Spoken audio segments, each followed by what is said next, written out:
नमस्कार। पूर्व काल में चित्रभानु नामक एक शिकारी था। जानवरों की हत्या करके वह अपने परिवार को पालता था। वह एक साहूकार का कर्जदार था, लेकिन उसका ऋण समय पर न चुका सका। क्रोधित साहूकार ने शिकारी को शिव मठ में बंदी बना लिया। संयोग से उस दिन शिवरात्रि थी। शिकारी ध्यानमग्न होकर शिव संबंधित धार्मिक बातें सुनता रहा। चतुर्दशी को उसने शिवरात्रि व्रत की कथा भी सुनी। शाम होते ही साहूकार ने उसे अपने पास बुलाया और ऋण चुकाने के विषय में बात की।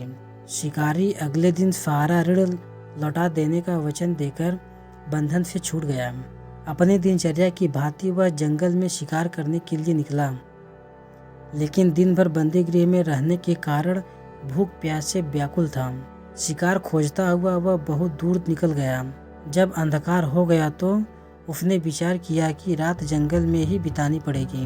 वह वन में एक तालाब के किनारे एक बेल के पेड़ पर चढ़कर रात बिताने का इंतजार करने लगा। बेल वृक्ष के नीचे शिवलिंग था, जो बिल्व पत्रों से ढका हुआ था। शिकारी को उसका पता न चला। पड़ाव बनाते समय उसने जो टहनियाँ तोड़ी, वे संयोग से शिवलिंग पर गिरती चली गईं। इस प्रकार दिन भर भूखे प्यासे शिकारी का व्रत भी हो गया और शिवलिंग पर बिल्व पत्र भी चढ़ गया। एक पहर रात्रि बीत जाने पर एक गर्भिणी हिरणी तालाब पर पानी पीने पहुंची। शिकारी ने धनुष पर तीर चढ़ाकर ज्यों ही प्रत्यंचा खींची, हिरणी बोली, मैं गर्भिणी हूँ, शीघ्र ही प्रसव करूंगी। तुम एक साथ दो जीवों की हत्या करोगे तो ठीक नहीं है। मैं बच्चे को जन्म देकर शीघ्र ही तुम्हारे समक्ष प्रस्तुत हो जाऊंगी, तब मार लेना। शिकारी ने प्रत्यंचा ढीली कर दी और हिरणी जंगली झाड़ियों में लुप्त हो गई। प्रत्यंचा चढ़ाने तथा ढीली करने के वक्त कुछ बिल्व पत्र अनाशय ही टूटकर शिवलिंग पर गिर गए। इस प्रकार उसे अनजाने में ही प्रथम पहर का पूजन भी संपन्न हो गया। कुछ ही देर बाद एक और हिरणी उधर से निकली। शिकारी की प्रसन्नता का ठिकाना न रहा। समीप आने पर उसने धनुष पर बाण चलाया। तब उसे देख हिरणी ने विनम्रता पूर्वक निवेदन किया, हे शिकारी, मैं थोड़ी देर पहले ऋतु से निवृत्त हुई हूँ। कामातुर विरहिणी हूँ, अपने प्रिय की खोज में भटक रही हूँ। मैं अपने पति से मिलकर शीघ्र ही तुम्हारे पास आ जाऊंगी। शिकारी ने उसे भी जाने दिया। 2 बार शिकारी को खोजकर उसका माथा ठनका। वह चिंता में पड़ गया। रात्रि का आखिरी पहर बीत रहा था। इस बार भी धनुष से लगकर कुछ बेलपत्र शिवलिंग पर जा गिरे तथा दूसरे पहर की पूजन भी संपन्न हो गई। तभी एक अन्य हिरणी अपने बच्चे के साथ उधर से निकली। शिकारी के लिए यह स्वर्णिम अवसर था। उसने धनुष पर तीर चढ़ाने में देर नहीं लगाई। वह तीर छोड़ने ही वाला था कि हिरणी बोली, हे शिकारी, मैं इन बच्चों को इनके पिता के हवाले करके लौट आऊंगी। इस समय मुझे मत मारो। शिकारी हंसा और बोला, सामने आए शिकार को छोड़ दूं? मैं ऐसा मूर्ख नहीं। इससे पहले मैं 2 बार अपना शिकार खो चुका हूँ। मेरे बच्चे भूख प्यास से व्यग्र हो रहे होंगे। उत्तर में हिरणी ने फिर कहा, जैसे तुम्हें अपने बच्चों की ममता सता रही है, ठीक वैसे ही मुझे भी।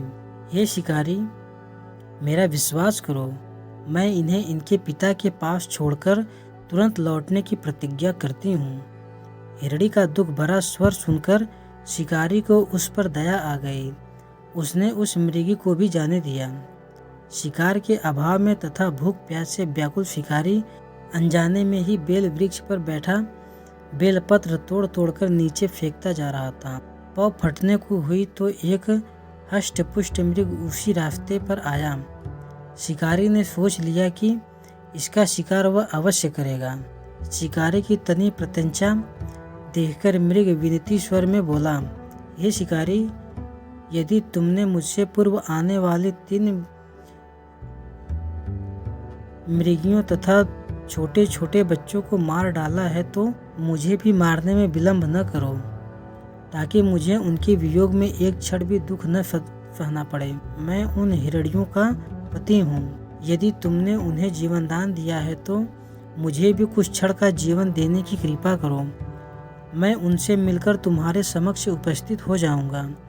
मृग की बात सुनते ही शिकारी के सामने पूरी रात का घटना चक्र घूम गया। उसने सारी कथा मृग को सुना दी।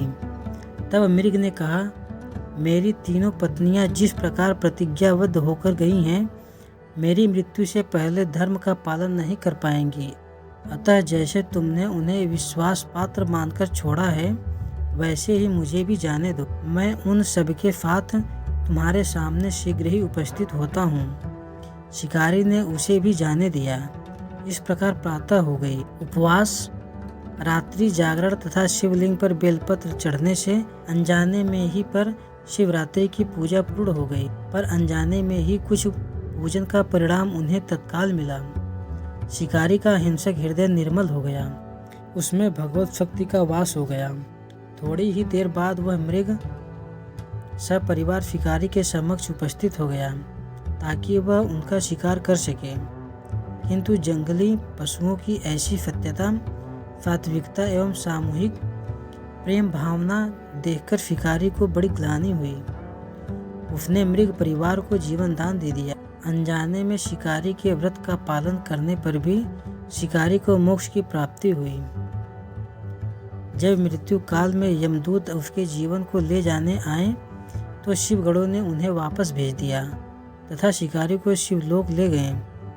शिव जी की कृपा से ही अपने इस जन्म में राजा चित्रभानु अपने पिछले जन्मों को याद रख पाया तथा महाशिवरात्रि के महत्व को जानकर उसका अगले जन्म में भी पालन कर पाए।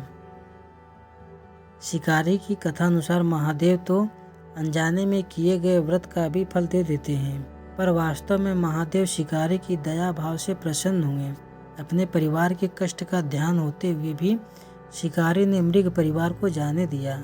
यह करुणा ही वस्तुतः उस शिकारी को उन पंडित एवं पुजारियों से उत्कृष्ट बना देती है, जो कि सिर्फ रात्रि जागरण, उपवास एवं दूध, दही, बेलपत्र आदि द्वारा शिव को प्रसन्न कर लेना चाहते हैं।